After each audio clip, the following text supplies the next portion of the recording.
Hello friends, कैसे हो सारे। मैं विक्रम और आज की वीडियोस में हम बात करेंगे जूलॉजी के 25 क्वेश्चन जो आपके पीवीएफटी क्वेश्चन पेपर 2018 में पूछे गए थे।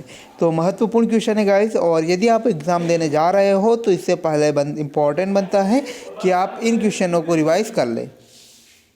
How many bones are there in skull, खोपड़ी में कितनी हड्डियाँ पाई जाती हैं। ऑप्शन है 9, 20, 22 या 21। तो जो गाइस मनुष्य की स्कल होती है उसमें 22 बोन पाई जाती हैं। नेक्स्ट हम बात करें कि त्वचा पर इलेक्ट्रॉनिक या विद्युत तार का उपयोग कर हृदय की विद्युत गतिविधियों को अभिलेखित करने वाला उपकरण को कहते हैं। ऑप्शन है CTA, EEG या MRI या ECG। तो ECG इसका राइट आंसर रहेगा। Recording the electrical activity of the heart over period of time using electrodes placed on the skin is. तो ECG इसका राइट आंसर रहेगा। नेक्स्ट हम बात करते हैं क्वेश्चन नंबर 3 कि the most abundant cell in vertebrate bloods, यानी कि कशेरुकी रक्त में सबसे प्रचुर मात्रा में पाई जाने वाली कोशिकाएं कौन सी होती हैं। ऑप्शन है RBC, WBC, प्लेटलेट्स या न्यूट्रोफिल्स। तो RBC इसका राइट आंसर रहेगा। जो कशेरुकी रक्त में सबसे प्रचुर मात्रा में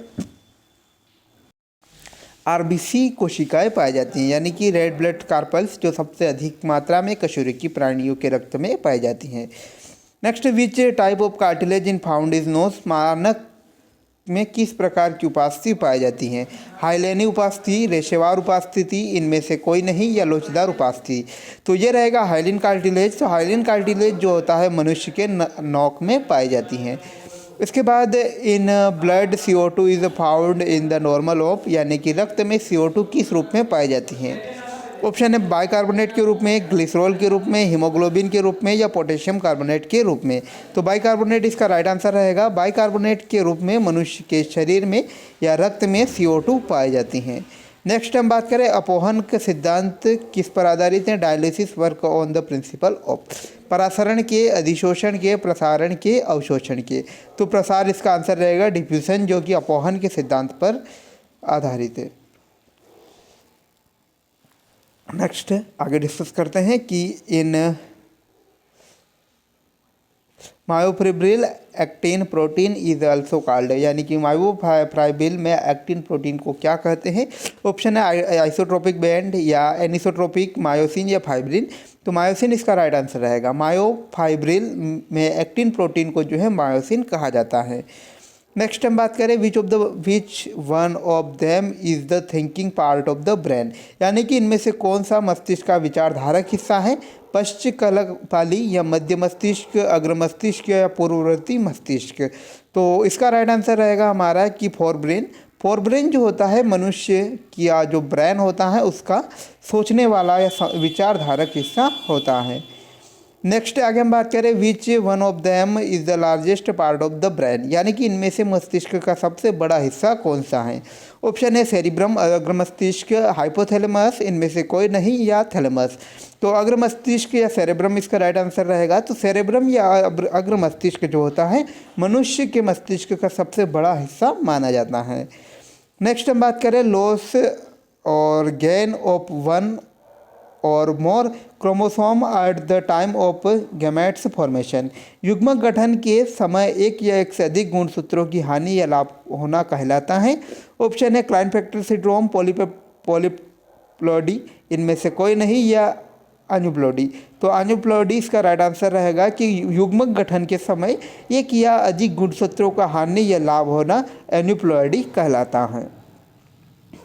नेक्स्ट हम बात करें आगे कि कौन सा नियम कहता है कि जनसंख्या में एलील एवं जीनोटाइप आवृत्ति अन्य विकासवादी प्रभावों की अनुपस्थिति से पीढ़ी दर पीढ़ी स्थिर रहेगा। तो which law state that allele and genotype frequencies in a population will remain constant from generation to generation in the absence of other evolutionary influence. तो इसका आंसर रहेगा हार्डी-बेनवर्ग सिद्धांत। हार्डी-बेनवर्ग प्रिंसिपल जो होता है वह कहता है कि जनसंख्या में एलील और जीनोटाइप आवृत्ति अन्य विकासवादी प्रभावों की अनुपस्थिति में पीढ़ी दर पीढ़ी तक उपस्थित रहेगा।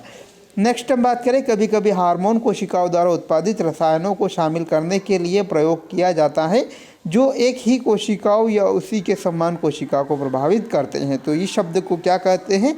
ऑप्शन है आईबी सिग्नल या ऑटोक्राइन सिग्नल या इलेक्ट्रिकल सिग्नल या पैराक्राइन सिग्नल। तो ऑटोक्राइन सिग्नल इसका राइट आंसर रहेगा कि ऑटोक्राइन सिग्नल जो होता है कभी कभी हार्मोन कोशिकाओं द्वारा उत्पादित रसायनों को शामिल करने के लिए प्रयोग किया जाता है जब एक ही कोशिका या उससे उसी के समान कोशिका को प्रभावित करते हैं।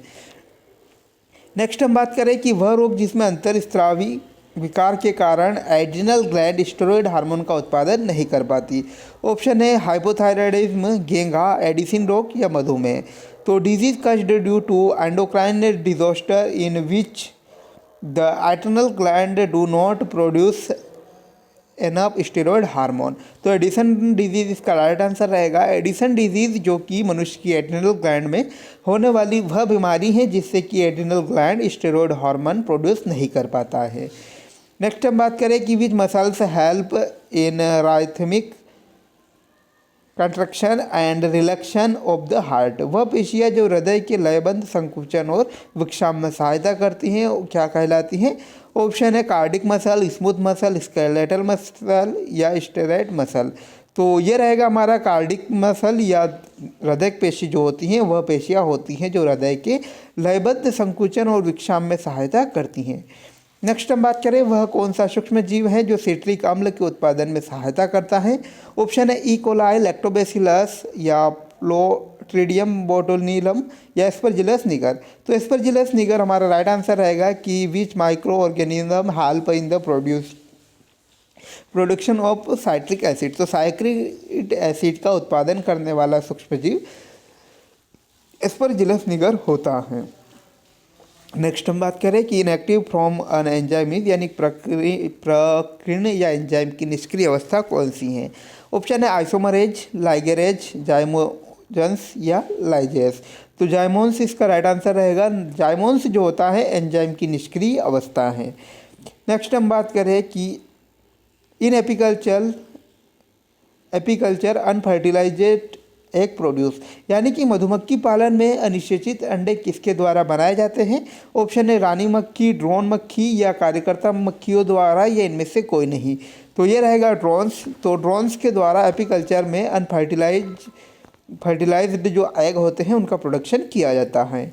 नेक्स्ट हम बात करें ए ओ वह कौन सा रक्त समूह है जिसमें प्रतिजन ए तथा या बी के खिलाफ कोई एंटीबॉडीज नहीं पाई जाती हैं। तो which blood group individual does not contain any antibodies against either A और B antigen। तो ऑप्शन है ओ, बी, ए बी या ए। तो ए बी इसका राइट आंसर रहेगा। ए बी जो रक्त समूह होता है उसमें ए तथा बी के खिलाफ कोई एंटीबॉडीज नहीं पाई जाती हैं। नेक्स्ट हम बात करें कि मनुष्यों में अंतरस्रावी प्रणाली के लिए तंत्रिका नियंत्रण केंद्र होता है। तो in human which is the neural control centre for all endocrine system. तो ये रहेगा हाइपोथैलेमस। हाइपोथैलेमस जो होता है मनुष्य में अंतरस्रावी प्रणाली के लिए तंत्रिका नियंत्रण केंद्र होता है। Next in human sperm which part contain the genetic material. मानव शुक्राणु के किस भाग में आनुवंशिक पदार्थ पाया जाता है। ऑप्शन है एक्रोसोम, प्रोन्यूक्लियस, सेंट्रियोल या कशाभिका। तो प्रोन्यूक्लियस इसका राइट आंसर रहेगा। प्रोन्यूक्लियस जो होता है मानव के शुक्राणु के आनुवंशिक भाग में या आनुवंशिक पदार्थ पाया जाता है। शुक्राणु के आनुवंशिक भाग पदार्थ में प्रोन्यूक्लियस पाए जाते हैं। नेक्स्ट अफ्रीका के लोगों में होने वाली नींद की बीमारी का एक खतरनाक रोग यह प्रोटोजोआ के कारण होता है। ऑप्शन है एंट अमीबा हिस्टोलिटिका या जियोडिर्मा लैम्बेलिया या ट्रिपोनोसोमा या प्लाज्मोडियम। तो ट्रिपोनोसोमा इसका राइट आंसर रहेगा कि sleeping sickness in dangerous disease with in the people of Africa and is caused by which protozoa. तो ट्रिपेनोसोमा इसका राइट आंसर रहेगा। नेक्स्ट हम बात करें कि fat digestive is also promoted by enzyme from the pancreas नाउस। अग्नाशय में वसा का पाचन को बढ़ावा देने वाले एंजाइमी प्रकीर्णों को क्या कहते हैं। ऑप्शन है पैनक्रियोटिक लाइपेज, न्यूक्लियस, प्रोटीएज या एमाइलेज। तो पैनक्रियोटिक लाइपेज इसका राइट आंसर रहेगा। पैनक्रियोटिक लाइपेज जो होता है अग्नाशय में फैट के डाइजेशन को बढ़ावा देने वाला एंजाइम है। नेक्स्ट आगे हम बात करें रेटिना में उपस्थित दो कोशिकाएं जो प्रकाश ग्रहण करने तथा रंगों को पहचानने में सहायक होती हैं। ऑप्शन है रॉड व शंकु, या डेंड्रिक्स व माइक्रोजियल, एक्सोन या एवं न्यूरॉन, इनमें से कोई नहीं। तो रॉड एवं शंकु इसका राइट आंसर रहेगा कि रॉड एवं शंकु जो होता है कि उसमें रेटिना में उपस्थित दो कोशिकाएं जो रॉड एवं शंकु जो दो कोशिकाएं होती हैं जो प्रकाश ग्रहण करने तथा रंगों में पहचानने में सहायक होती हैं। इसके बाद नेक्स्ट है कि the process of digestion of fat by bile is known as. पित्त के द्वारा वसा का पाचन होने की प्रक्रिया कहलाती है अम्योनिफिकेशन, इमल्सिफिकेशन, नाइट्रिफिकेशन या स्टेरोफिकेशन। तो इमल्सिफिकेशन इसका राइट आंसर रहेगा। तो इमल्सिफिकेशन वह प्रोसेस है जो digestion of fats of by bile, तो बाइल के द्वारा वसा का पाचन जो होता है इमल्सिफिकेशन कहलाता है। नेक्स्ट हम बात करें excretion of ammonia and ammonium ions, यानी अमोनिया और अमोनियम आयनों के का एक्सर्शन को कहते हैं अमोनीकरण, एमनियोसिस, एमनियोटिलिज्म या एमनियोटिक। तो एमोनोटिलिज्म इसका राइट आंसर रहेगा कि उसमें जो होता है कि अमोनिया तथा अमोनीकृत आयनों का जो है उत्सर्जन किया जाता है। तो फ्रेंड्स आज की वीडियो में इतना ही, और मिलते हैं ऐसे ही नई वीडियोस के साथ। तब तक धन्यवाद, और आप चैनल को सब्सक्राइब करिए ताकि कोई भी नई वीडियोस हो उसे आप मिस न कर पाएँ। Thanks for watching guys. बस कंप्लीट।